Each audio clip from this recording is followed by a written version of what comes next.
नमस्कार। 4 राज्यों में होने वाले उपचुनाव को लेकर तारीखों का ऐलान हो चुका है। 4 राज्यों में जो उपचुनाव है वो काफी महत्वपूर्ण माने जा रहे हैं, क्योंकि जिस प्रकार से विधानसभा चुनाव रिजल्ट रहे हैं, तो क्या उपचुनाव में भी इसी प्रकार के परिणाम देखने को मिलने वाले हैं। आखिर 4 राज्यों में किसको कितनी सीटों पर जीत मिल सकती है, 4 राज्यों को लेकर तारीखों का ऐलान यहां पर चुनाव आयोग की तरफ से कर दिया है और 12 अप्रैल को यहां पर जो है वोटिंग होने वाली है। लेकिन 4 राज्यों के लिए जो विधानसभा चुनाव है और एक लोकसभा सीट है, जिसमें अगर बात की जाए तो आसनसोल जो सीट है वो काफी महत्वपूर्ण मानी है। पश्चिम बंगाल को लेकर टीएमसी ने अपने उम्मीदवार का ऐलान कर दिया है। यहां से शत्रुघ्न सिन्हा को यहां पर चुनावी मैदान में उतारा है। आपको बता दें कि इस लोकसभा सीट पर जो है बाबुल सुप्रियो के इस्तीफे के बाद यह सीट खाली हुई है। लेकिन अगर बात की जाए तो बाबुल सुप्रियो बीजेपी में थे, लेकिन वो विधानसभा चुनाव के वक्त जो है यहां पर टीएमसी में पहुंच गए और ऐसे में सीट खाली हुई है और आसनसोल पर अब लोकसभा चुनाव है और ऐसे में शत्रुघ्न सिन्हा को यहां पर टीएमसी ने अपना उम्मीदवार घोषित कर दिया है। तो यहां का क्या चुनावी गठबंधन नजर आ रहा है, आपको बता दें कि इस सीट पर 2019 में बीजेपी ने यहां पर बाबुल सुप्रियो को यहां पर अपना उम्मीदवार बनाया था और वो यहां पर एक बड़े अंतर से यहां पर जीत हासिल की थी। तो 2019 में बीजेपी ने यहां पर जीत हासिल की थी। 2014 में भी बीजेपी से ही यहां पर बाबुल सुप्रियो ने जीत हासिल की थी। 2014-2019 में बीजेपी ने जीत हासिल की थी। लेकिन इसके बाद जो खेल है अब बदलते नजर आ रहा है, क्योंकि बाबुल सुप्रियो जो है वो अब टीएमसी में आ चुके हैं और ऐसे में अगर बात की जाए तो बाबुल सुप्रियो की जगह यहां पर ममता बनर्जी ने यहां पर शत्रुघ्न सिन्हा को चुनावी मैदान में यहां पर आसनसोल लोकसभा सीट के लिए उम्मीदवार बनाया। इसके अलावा बिहार की एक सीट जो कि जहां पर भी यहां पर चुनाव आयोग ने तारीखों का ऐलान कर दिया है और इस सीट पर काफी गर्मा गर्मी तेज हो चुकी है। आरजेडी, बीजेपी और वीआईपी पार्टी कांग्रेस भी यहां पर अपना दावा इस सीट पर ठोक रही है। लेकिन अगर बात की जाए तो इस सीट पर बिल्कुल त्रिकोणीय मुकाबला हो सकता है। आरजेडी भी अपनी ताल ठोक रही है, यहां पर एलजेपी, बीजेपी और यहां पर बात की जाए जिस कार से कांग्रेस भी यहां पर अपना जीत का दम रख रही है। आखिर इस सीट पर बिहार में क्या कुछ होने वाला है, आरजेडी सक्रिय नजर आ रही है। तो अगर बात की जाए तो सीट पर 2020 में जो बिहार चुनाव हुए थे उसमें अगर बात की जाए तो वीआईपी पार्टी ने सीट पर जीत हासिल की थी। तो यहां पर वीआईपी पार्टी और यहां पर बात की जाए तो आरजेडी और बीजेपी आमने सामने हो सकते हैं। लेकिन बात की जाए तो यहां पर जो है वीआईपी पार्टी ने 77,800 यहां पर 37 जो है वोट हासिल की थी, जबकि एलजेपी ने यहां पर बात की जाए तो केवल 8,232 और आरजेडी ने यहां पर 66,569 वोट हासिल किए थे। यानी अगर बात की जाए तो यहां पर वीआईपी पार्टी, आरजेडी और यहां पर एलजेपी में कड़ी टक्कर देखने को मिल सकती है बिहार के अंदर। लेकिन पलड़ा अगर बात की जाए तो मुकेश सहनी की पार्टी का ही भारी नजर आ रहा है। लेकिन आरजेडी यहां पर पलटवार कर सकती है, आरजेडी यहां पर जीत हासिल कर सकती है जो आंकड़े रहे हैं। ऐसे में अगर बात की जाए तो बिहार में अगर 2015 में अगर बात की जाए तो इस सीट पर भी जो निर्दलीय ने यहां पर चुनाव जीता था, तो बड़ी पार्टी का यहां पर नाम नहीं है। लेकिन अगर बात की जाए तो इस बार बड़ा उलटफेर हो सकता है, आरजेडी या फिर बीजेपी, वीआईपी पार्टी में से कोई एक पार्टी यहां पर जीत सकती है।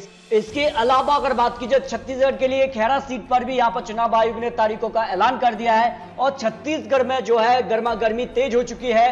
कांग्रेस, बीजेपी हो या फिर अगर बात की जाए तो यहां पर जनता कांग्रेस छत्तीसगढ़ भी अपनी जीत का दावा कर रही है। लेकिन अगर बात की जाए तो देवब्रत सिंह के निधन के चलते सीट खाली हुई थी और अगर बात की जाए 2018 में यहां पर जनता कांग्रेस छत्तीसगढ़ ने यहां पर जीत हासिल की थी। आपको बता दें कि यहां पर देवब्रत सिंह और यहां पर बीजेपी से यहां पर कोमल सिंह के बीच यहां पर बिल्कुल आमने सामने की टक्कर रही थी। 61,516 मत यहां पर जो है देवबंद सिंह को मिले थे, जबकि यहां पर कोमल जंगेल के लिए यहां पर 60,666 मत मिले। यानी यहां पर बात की जाए तो बीजेपी यहां पर पलड़ा भारी हो सकता है। हालांकि कांग्रेस क्या कड़ी टक्कर दे पाएगी नहीं, लेकिन पलड़ा यहां पर बीजेपी का भारी नजर आ रहा है जो आंकड़े रहे हैं। इसके अलावा अगर बात की जाए तो कोल्हापुर नॉर्थ के लिए अगर बात की जाए तो महाराष्ट्र को लेकर भी एक सीट खाली है और यहां पर चुनाव तारीखों का ऐलान हो चुका है। अगर बात की जाए तो इस सीट पर 2019 में तो कांग्रेस ने जीत हासिल की थी और अगर बात की जाए 2014 में तो यहां पर शिवसेना ने जीत हासिल की थी। तो यहां पर शिवसेना, कांग्रेस और एनसीपी के बीच गठबंधन है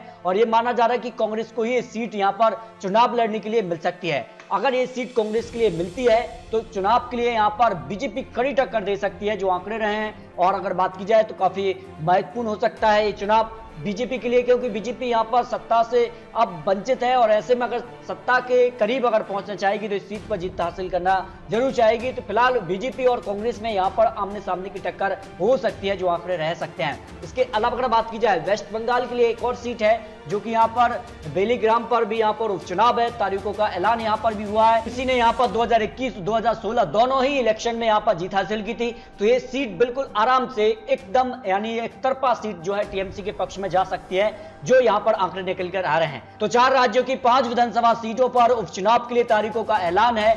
12 अप्रैल को वोट डाले जाएंगे और 16 यहां पर अप्रैल को गिनती होगी। लेकिन अगर बात की जाए तो 4 राज्यों से 5 विधानसभा सीटों पर बीजेपी 2 सीटों पर मजबूत स्थिति में दिखाई दे रही है। यहां पर बात की जाए तो एक सीट लोकसभा के लिए पश्चिम बंगाल के लिए आसनसोल है, जहां बीजेपी का पलड़ा भारी रहा है, लेकिन कैंडिडेट यहां से बदल गए हैं, टीएमसी पहुंच गए हैं। अब बीजेपी किन्हें यहां पर चुनावी मैदान में उतारती है, यहां पर जो शत्रुघ्न सिन्हा है क्या उनको टक्कर दे पाएंगे नहीं। एक सीट बीजेपी के लिए है जो कि भारी नजर आ रही, वो है खैरागढ़। छत्तीसगढ़ की सीट पर जो है बीजेपी का पलड़ा भारी हो सकता है।